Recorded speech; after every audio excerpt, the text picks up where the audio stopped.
Many snows have come and gone since this story was first told by the Miwok, whose name means people or humans. They lived in a place they called Awani, which is now known as Yosemite Valley. The Miwok believed that in the old days, the residents of Awani were animal people, creatures that were part animal and part human.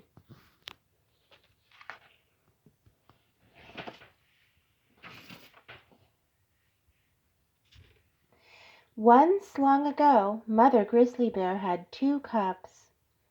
The first had sleek brown hair, just like her own, and because he had been born first, he was called Older Brother. The other cub had cinnamon-colored fur, and he was called Younger Brother. One day Mother Grizzly and her cubs went to the river to catch trout and search for berries. However, the playful cubs waded in the water and splashed each other and scared away all the fish. Their mother gently scolded them and sent them to hunt for berries.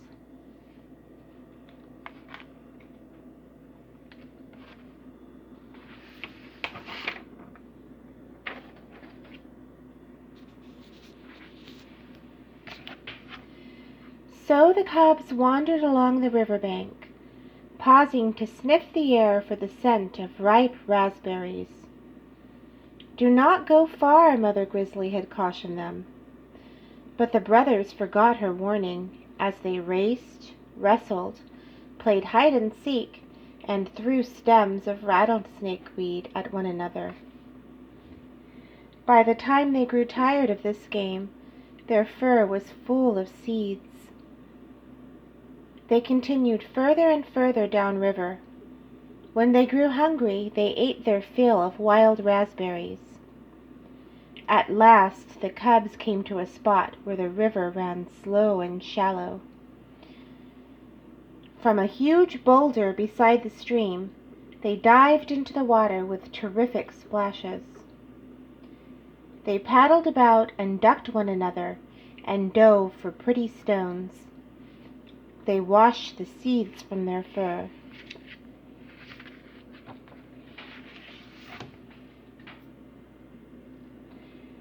Weary at last, they scrambled up on the big flat rock and shook themselves.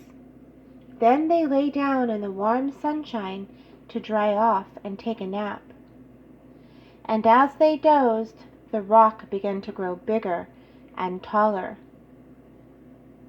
For countless days and nights it continued to grow.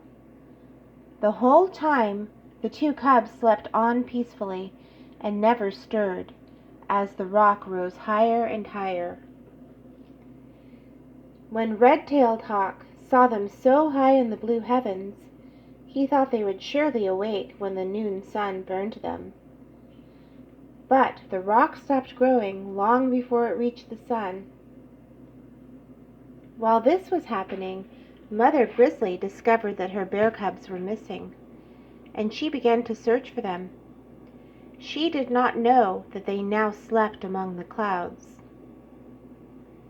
Tirelessly she searched through the passing seasons for her young.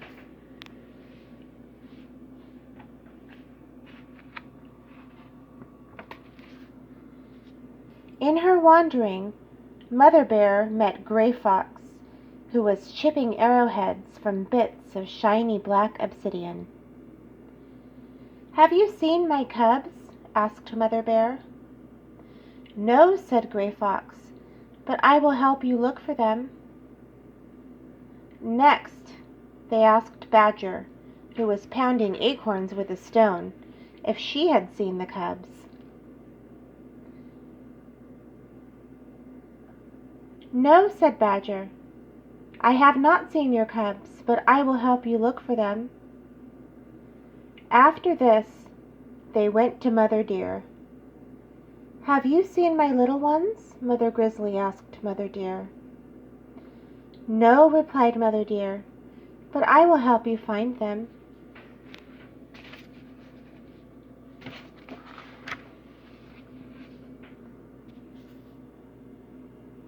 Soon they met Mountain Lion, who was carrying a big bundle of firewood upon her back. "Have you seen my cubs?" asked Mother Grizzly. "No," said Mountain Lion, but she put down her firewood and joined the others in their search. Lastly, Mother Grizzly asked Little White-footed Mouse, "Have you seen my cubs?" Mouse looked up from the basket she was weaving and said, "No, but I will help you to look for them." Then the searchers looked everywhere a cub might be. They looked in holes, in hollow logs, in thickets, on tree branches too. They sought the cubs where the tastiest wild plums and the sweetest choke cherries grew. But they found no trace of the missing two. Finally, the creatures sat together, trying to decide what they should do next.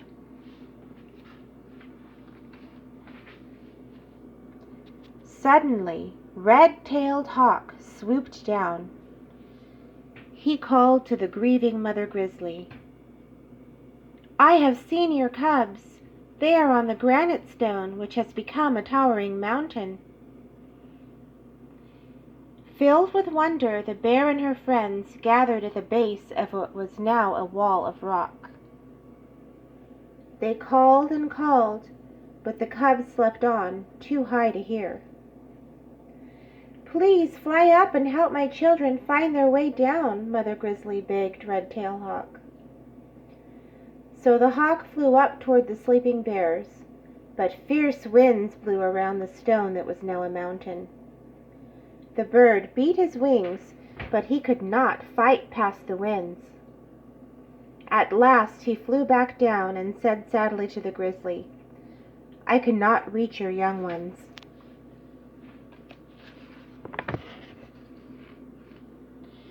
Then Mother Grizzly made a mighty leap up the wall. But she could find no purchase on the smooth stone, and so she tumbled back to earth. Again and again she tried, but in the end she had to give up. "Now who will save my cubs?" she wondered as she wept. One by one the animals tried. Mouse tried jumping from stone to stone, but her heart grew faint when she was only a little distance up. Clever Badger scrambled a bit higher before he reached a spot where he must leap from one ledge to another, and here his courage failed him.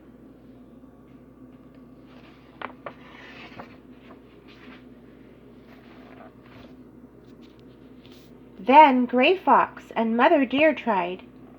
Each got a little higher than the ones who had gone before, but neither reached even halfway up. Mountain Lion went farthest of all, climbing and leaping and climbing yet higher. On the ground below, Mother Grizzly's heart grew light. Surely nimble Mountain Lion would reach the cubs and guide them safely down to her. But even the agile Mountain Lion reached a point where the rocky wall was too tall and too steep, and she was forced to turn back. "Is there no one who can save my cubs?" asked poor Mother Grizzly. "I will try," a small voice said. Looking down, Mother Grizzly saw a little measuring worm. His name was Tutakana. All of the other animals laughed. "Do you think you can do what Badger, Gray Fox, Mother Deer, and I myself have failed to do?" Mountain Lion challenged. "Foolish measuring worm," cried Mouse. "Your name is longer than you are." But Mother Grizzly picked up Measuring Worm and said gratefully, "I welcome your help." So Measuring Worm began to creep up the rock, curling himself into an arch, anchoring himself with his 4 short back legs, then stretching out his body until his 6 front legs could grasp another bit of stone. Curling and stretching, he inched his way up. While he climbed, he chanted, "Tutok, Tutok." When he curved his body, that was two, and when he stretched out, that was talk.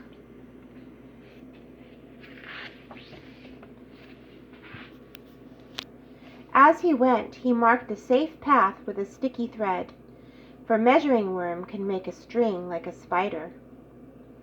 In time, he went even higher than Mountain Lion. The animals below could no longer see him or hear his little song.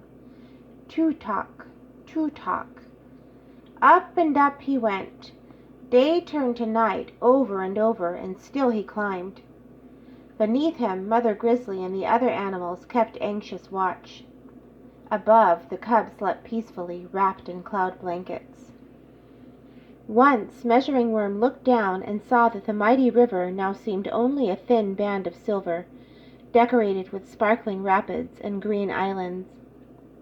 The forests and meadows of the valley floor looked no bigger than bunches of twigs and moss.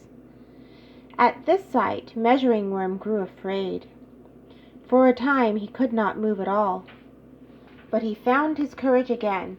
He began to sing, "Too-talk, too-talk," as loudly as he could, and crept still higher up the wall.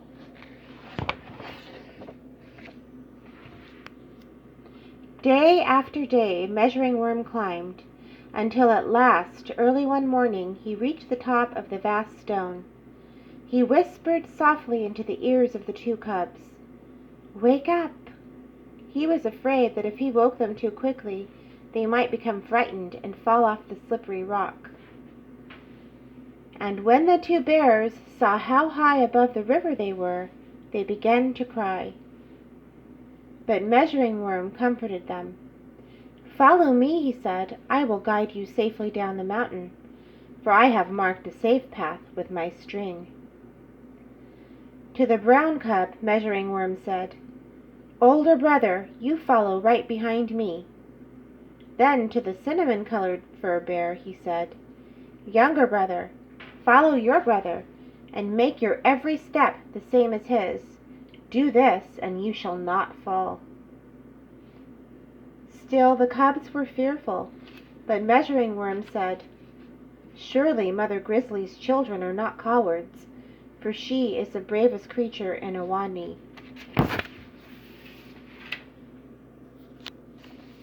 Then the two bears puffed out their chests and said, "We are brave, we will follow you." And so they began the slow climb down, both cubs doing just what Measuring Worm told them.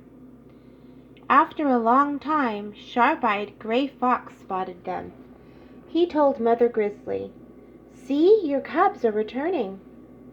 Anxiously, she looked where her friend was pointing, and sure enough, there she saw her cubs making their way down the mountain, as Measuring Worm guided their every step and called encouragement to them. At last the little bears and their rescuer reached the valley floor. Then how joyfully Mother Grizzly gathered her cubs to her heart and hugged them and scolded them for not minding her, and then hugged them again. Loudly she praised Measuring Worm for his courage.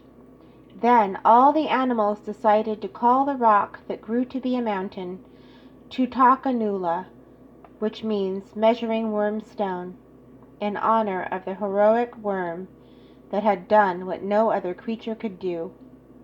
And so the towering landmark was known for so many years, until the newcomers renamed the huge granite wall El Capitan.